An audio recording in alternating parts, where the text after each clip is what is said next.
Welcome back, guys. So we're gonna tackle Rise of Stella again, chapter 1 this time. You can find it on Amazon. I'll put a link down below. Now, the chapter 1 is a little bit longer than the prologue, so bear with me. We'll get through it. Chapter 1. I miss father, the young woman muttered, moving her food around on the plate with her fork. He had only been gone a week, but it felt longer. Her dreams of late had been plagued with shadows and dark visions of death. She tried not to give them power, but worry and fatigue were plainly drawn on her. I miss him too, said the older woman, trying to offer the younger comfort. Try not to worry. He'll be back as soon as he secures the situation in the south.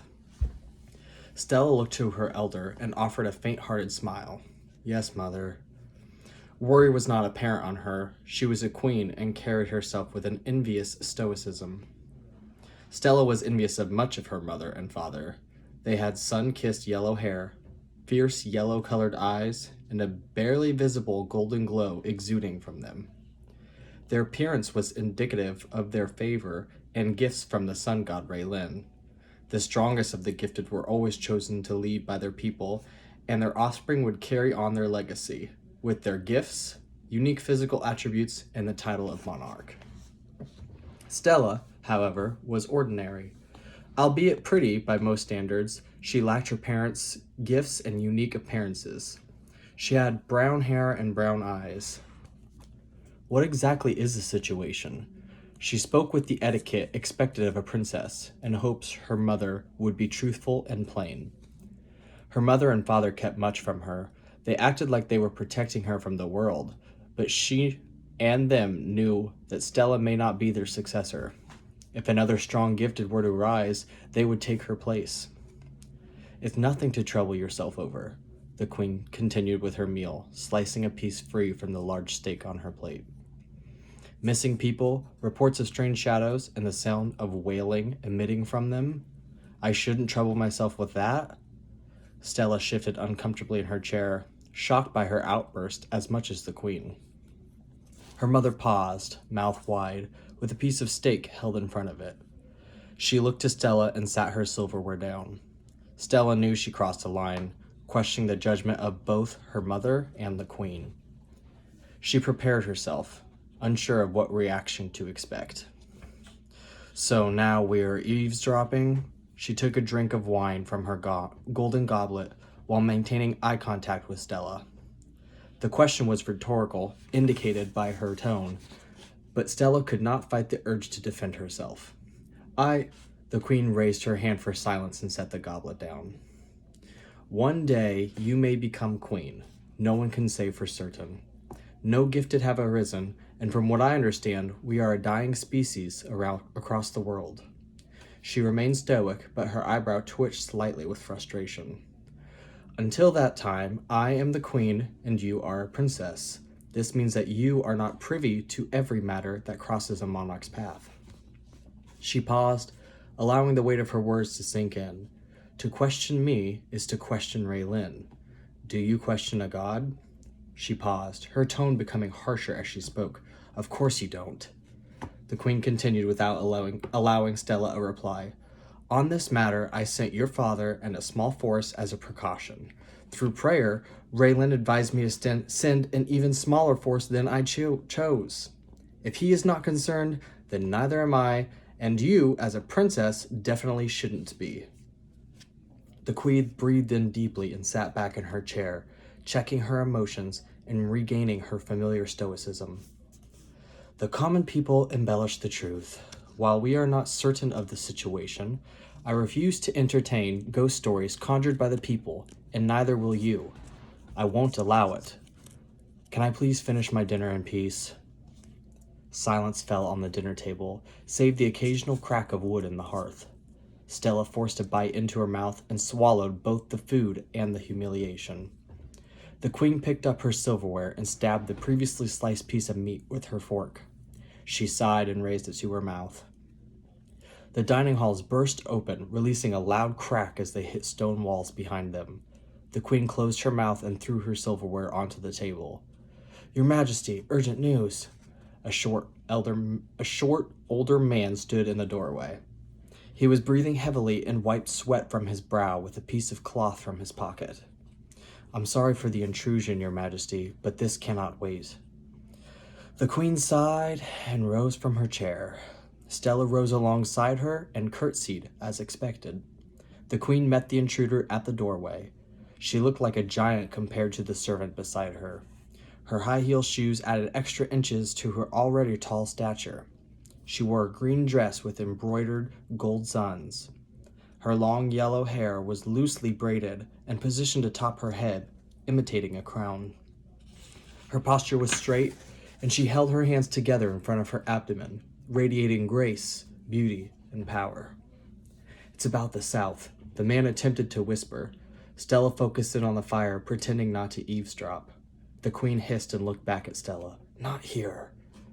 The pair departed the hall, leaving behind a trail of quick clicking from the queen's heels hitting stone. Stella got lost in the flames, thinking back on her mother's lecture. Maybe her mother was right. She needed to understand her role and maintain it. She waited a moment and carefully removed her shoes, giving into her curiosity. After all, surely this news pertained to her father. She listened for the distant clicking. They were still walking. She pushed out her chair as she rose, wincing at the sound of the wooden legs rubbing against the floor. She raced to the doorway and peered up and down the long dark corridor made up of large stones.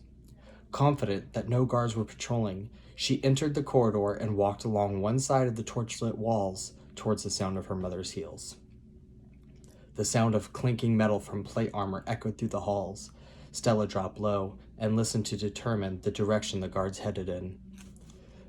The sound faded away and she continued. She reached a crossroads and tried listening for the sound of footsteps. There were none. She cautiously walked out into the crossroads, but pulled back, leaning against the wall. The sound of the short man's loud whisper startled her. They were closer than she had thought, close enough to hear. "So it's true?" "Unfortunately, yes, Your Majesty. Most of the army has been destroyed." "How many is most?" Clinking of plate armor paused their conversation. Silence lingered in the corridors until they passed. "All of them, save a scout sent back with the news and a few deserters." "My husband?" Stella leaned closer towards the conversation, but neither of them spoke now. Her heart sank and a pit formed in her stomach. She covered her mouth, understanding what the silence meant. She breathed slowly from her nose, trying to keep hysterical crying silent. "Oh, I see," the queen finally spoke. "Well, that's a shame. We played our roles well, but I certainly didn't care much for him." Stella was uncontrollably shaking, her body shocked by the words even before her mind could process them. This was all wrong. While her mother had been cold most of her life, she had never heard her speak like this. Who was this woman? "If a shadow army is marching this far north, they want something. Do you think they're after her?"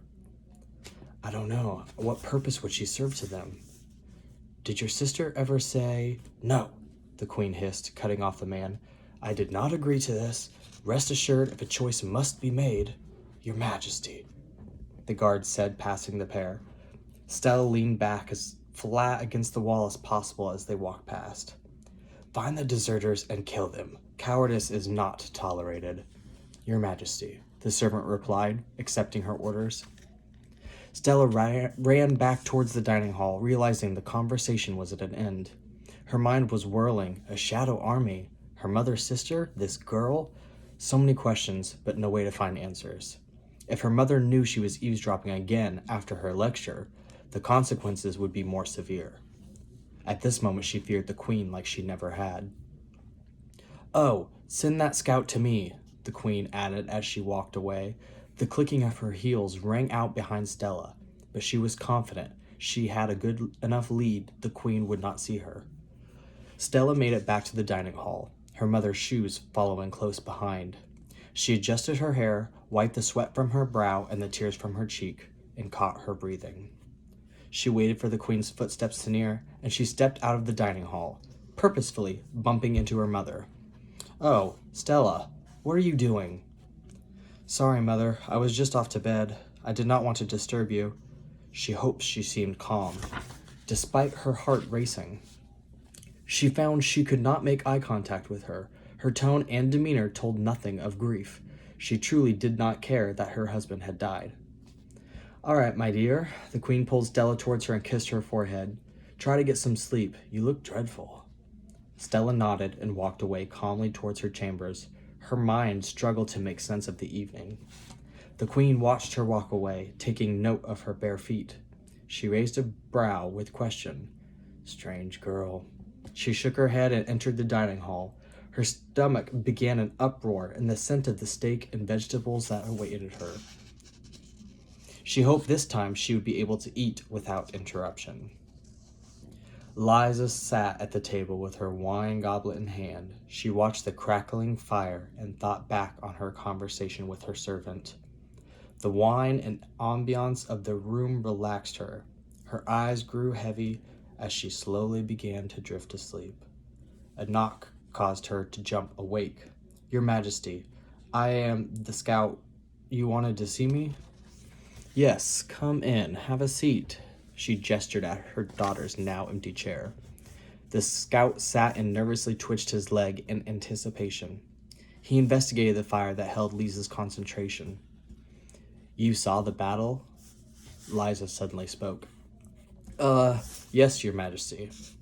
Liza looked to the scout. Tell me everything. The scout told her of the shadows and shrieking. Fear was apparent in his voice and facial features. He told her about the cries of men and women dying and him being sent back with the news. He embarrassingly admitted to crying and covering his ears in the woods behind the battle, where he was instructed to stay. And the general ordered the sun gate closed. Liza said nothing, but took another drink.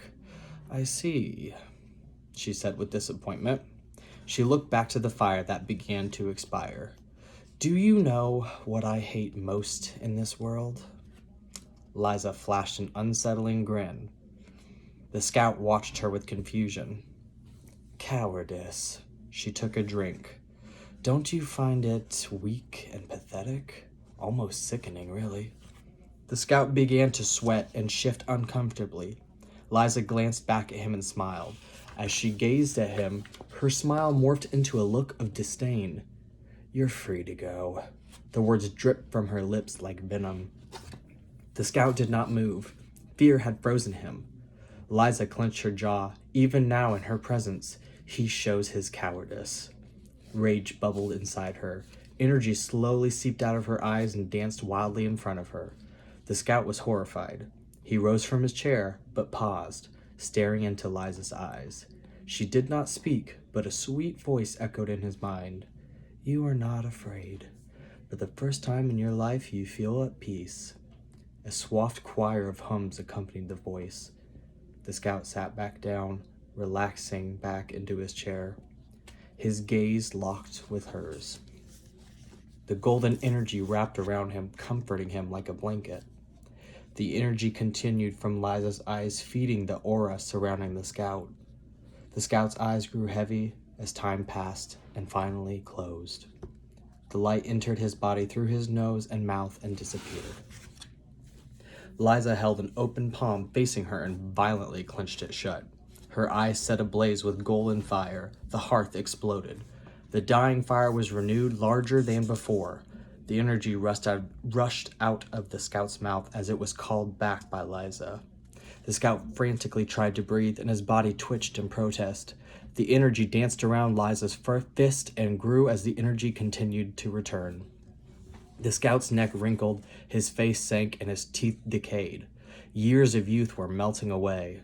Liza clenched her nails deeper into her palm, drawing blood. It shook violently as the energy retreated quicker. The scout's eyes opened in horror as decades were now stolen. The last of the energy left the scout's mouth, and he fell back limply, now unnaturally aged. Liza opened her palm, revealing bloody indents. The thick cloud of energy lashed out violently like a storm. It calmed and was absorbed into Liza's skin.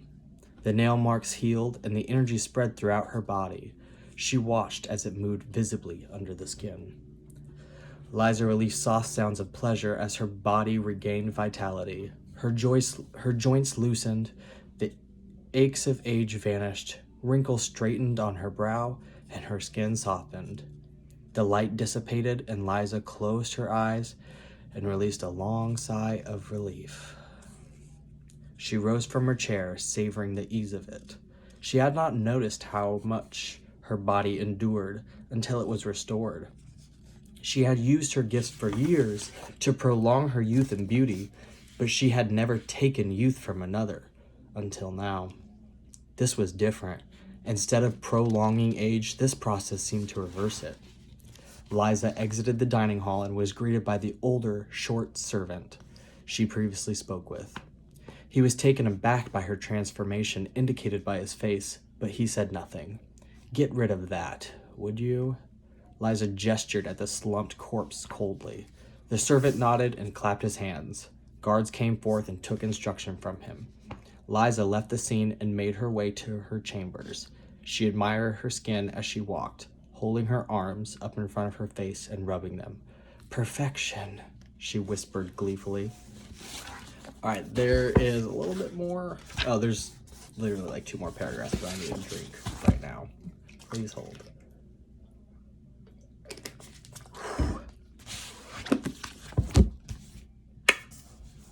Stella had made it to her room and changed into her basic gray nightgown that was semi-transparent.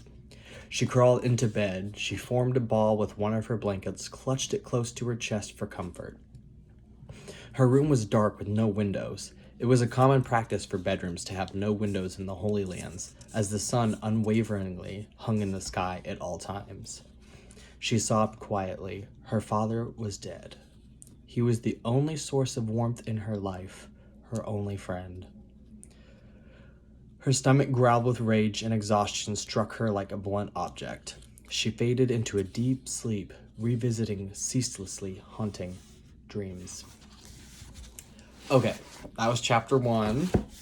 Hope you liked it and didn't fall asleep with boredom. I'm just seeing if I'm going to read chapter 2 tonight. Oof.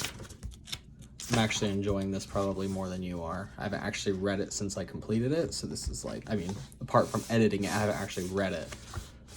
I wrote a pretty good book. Check it out, guys. Chapter 3 video coming soon.